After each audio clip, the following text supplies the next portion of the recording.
Boneless chicken 1/2 kg எடுத்துக்கோங்க. இதில் white pepper powder add பண்ணிக்கங்க. அதாவது வெள்ளை மிளகுத்தூள் 2 டீஸ்பூன் ஆட் பண்ணிக்கோங்க. ஆட் பண்ணிவிட்டு உப்பு வந்து 3/4 டீஸ்பூன் ஆட் பண்ணிக்கங்க போதும்.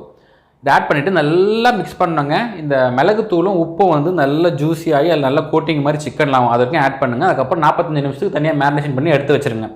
ஒரு மிக்ஸி ஜாரில் 15 முந்திரி பருப்பு ஆட் பண்ணிக்கோங்க. இது கூடவே 15 பாதாம் பருப்பை சுடுதண்ணி நல்லா கொதிக்க வச்சுட்டு தோலை மட்டும் உரிச்சு எடுத்துட்டு அதையும் ஆட் பண்ணிங்க. தண்ணி தனியாக எடுத்து வச்சுக்கிங்க. கிரேவி நடுவில் ஆட் பண்ணிக்கலாம். ஓகேங்களா? இதை வந்து கொஞ்சம் லைட்டாக தண்ணி ஆட் பண்ணிவிட்டு இந்த மாதிரி நல்லா ஃபைனாக அரைச்சி எடுத்து வச்சுக்கோங்க. ஒரு பேனில் 2 டேபிள் ஸ்பூன் எண்ணெய் ஆட் பண்ணிக்கோங்க.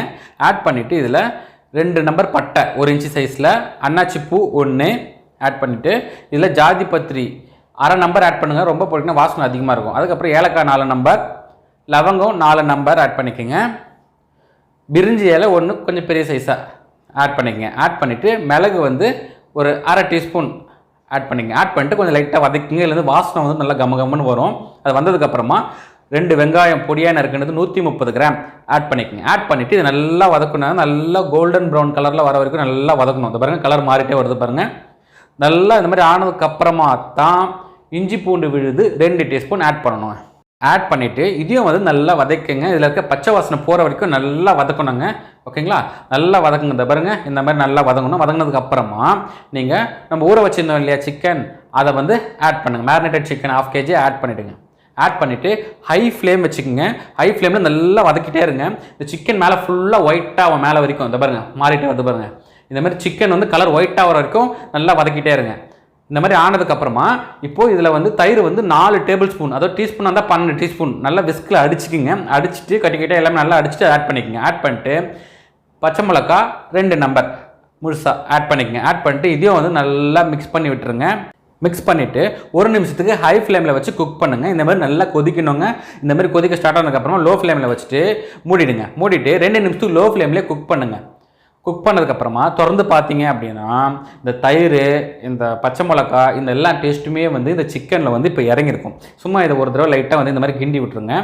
கிண்டிட்டு நம்ம ஆல்ரெடி அரைச்சி வச்சுருந்தோம் இல்லைங்களா முந்திரி பாதாம் பேஸ்ட்டு நல்லா நைஸாக அரைச்சிக்கோங்க. அரைச்சிட்டு ஆட் பண்ணுங்கள். இந்த கிரேவி ஒயிட்டாக தாங்க இருக்கும். இதை ஆட் பண்ணிக்கோங்க. ஆட் பண்ணிட்டு பாயில்டு மில்க் 50 ml பால் வந்து கொதிக்க வச்ச பால் 50 ml ஆட் பண்ணிக்கோங்க.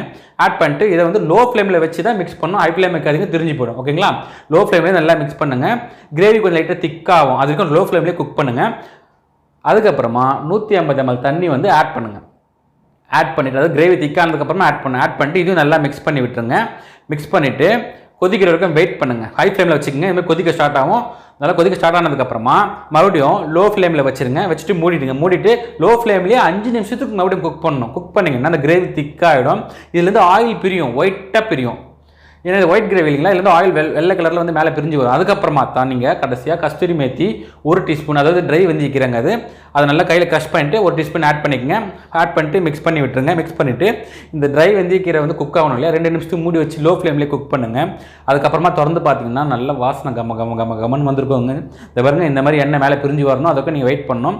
இப்படி பிரிஞ்சாதான் நல்லா டேஸ்ட்டாக இருக்கும். ஓகேங்களா? இந்த பாருங்க இந்த மாதிரி ஸ்டேஜில் இருக்கணும். அவ்வளோதாங்க.